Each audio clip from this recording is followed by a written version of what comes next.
All right, fishing friends, if you like to save money and like to give stuff another life, this video is for you. Because do you ever have a good day of flipping and pitching a bait and your Texas rig gets all torn up here and then the nose of it gets all torn up and then you just throw a bunch of these away and you've got a pile of them?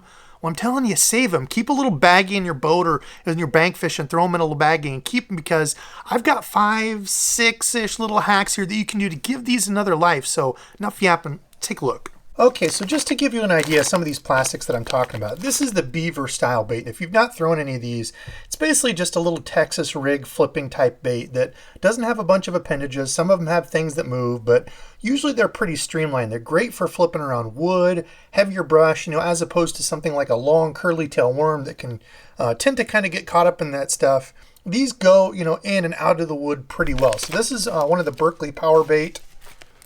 Barely see it there, it's all worn off. The Creature Hog, this was the innovator of it right there, hence the beaver, sweet beaver style bait. Each one of these kind of has a little bit of a different deal. You've got these that don't really have any motion to them. This tail piece back here breaks apart, and it's just a real good do nothing type of flipping bait. Work up to some of these other ones when you want more movement, like the Strike King Rage Bug. These little flippers back here kick, these little legs or arms deals here kick.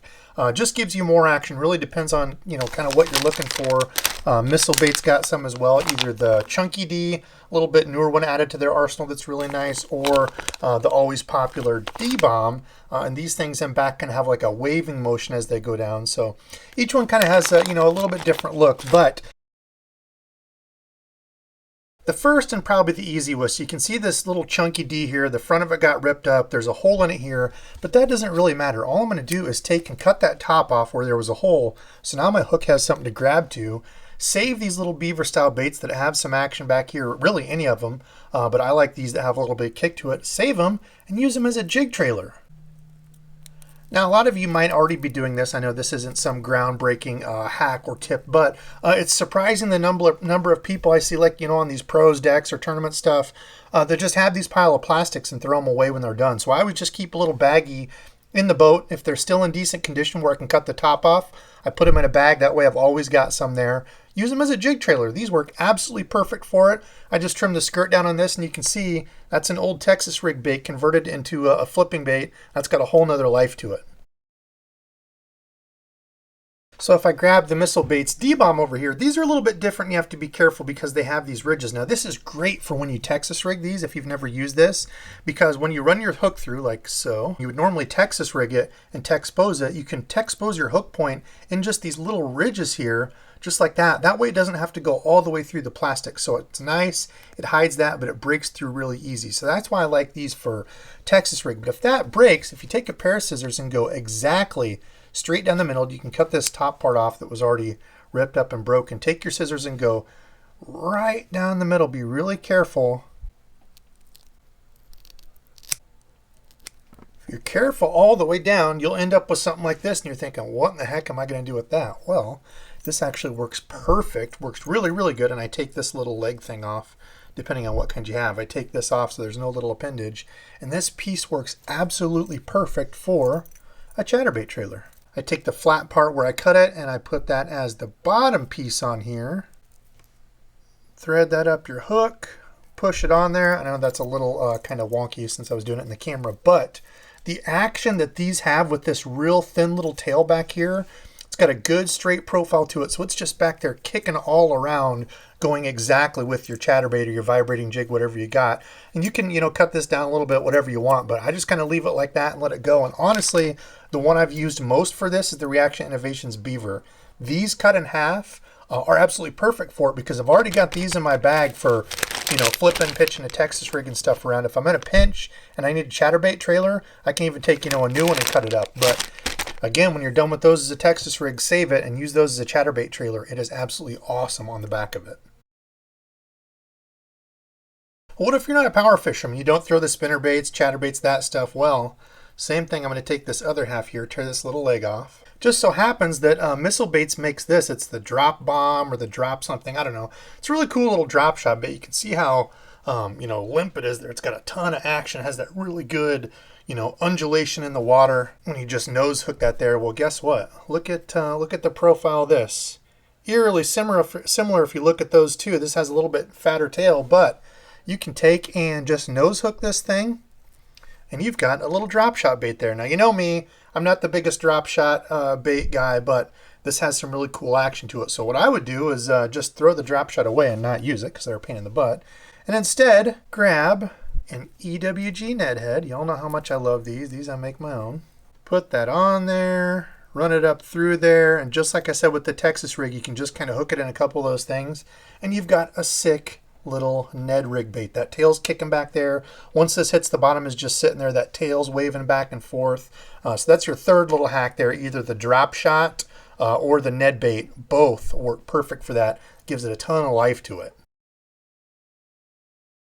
So again, let's say that we had this Texas rigged, and you know, of course, when you run the Texas rig in there, get a few bites. Some of these plastics tend to tear up a little bit easier than others, but you've got it like that, and this front part tears all up. So you just can't use the Texas rig anymore. Sometimes, listen, when I'm on a really good bite and I don't feel like finding a new plastic, I'll just take my Texas rig, flip it around like this, and get at least one more fish out of it. It doesn't look pretty, but there's usually just enough back here on this other side to use that once more. But let's say both of those have been torn out. It's looking pretty rough. Again, I'm going to take and cut just that front part off, so I've got good solid plastic here. And this fourth tip is, don't throw it away, because it makes a perfect buzz bait trailer as well. Now this is one I really wanted to point out, because I have honestly gone from throwing the skirted type of buzz baits and really stopped that as much as I would like to. And this actually I didn't see. Well, you get the point there. I should have threaded it up on there more. But anyway, instead of throwing the skirted buzz baits, I throw these plastic type buzz baits, or, you know, just I call it a naked buzz bait with just a plastic. Could be a paddle tail on the back of here, a fluke, or something like this. I especially like these straight tail ones that don't have a bunch of kick. You know, if you get too big of a paddle tail, sometimes it'll kick this buzz bait over. With something like this that has a flat belly on it, it tends to keep that buzzbait up and running true, because I tell you, I struggle with a lot of buzzbaits and trailers. They want to kick off to their side. So this is one that's actually worked well for me, again, as a double duty thing. Doesn't have to be torn up. Again, if you've just got a bag of these in there, you could just put a new one on here and use it just like this as well. You can always alter the look of it. So if you want more of like a sleek, you know, streamlined look, you can take and tear those off.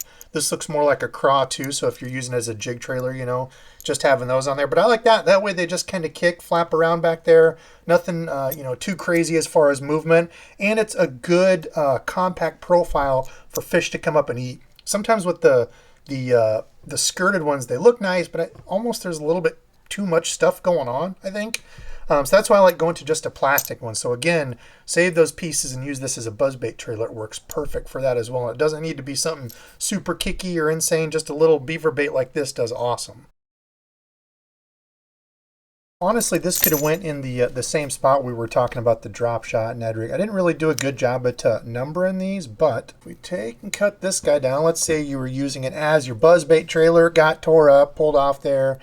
Take something like this, a little Finesse head. So this could either be something like the Top Spin from first gen. This is like a little Finesse spinnerbait, or kind of a reverse underspin. You could use just a regular Finesse underspin, or you could use something like this, one of these little Okashira screw heads if you've never used one.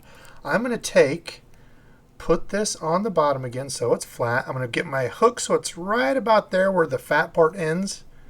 I'm going to cut this. Get that up on there to the spot where it holds, and you've got a perfect little Finesse bait. Now you could use this as, like I said, some sort of swimming head like this. I just like this little Okashira screw head because it's got some action already up here in the front, so you don't need a ton of paddle tail action. This is just kind of kicking along real Finesse-like. So you've got a little swim bait, underspin, top spin trailer, and a pinch. So these little things will work absolutely awesome. There's different sizes. Most of these are the bigger ones, like the 4.2 inch, 4 inch, but there's some smaller ones out there, you know, something like this. You could even cut this claw down, but do not throw your flipping baits away. These work perfect, as you can see here, in a number of different ways. You can give them another life. All right, fishing friends, that is my one lure, 5, 6 different hacks, depending on how you count it.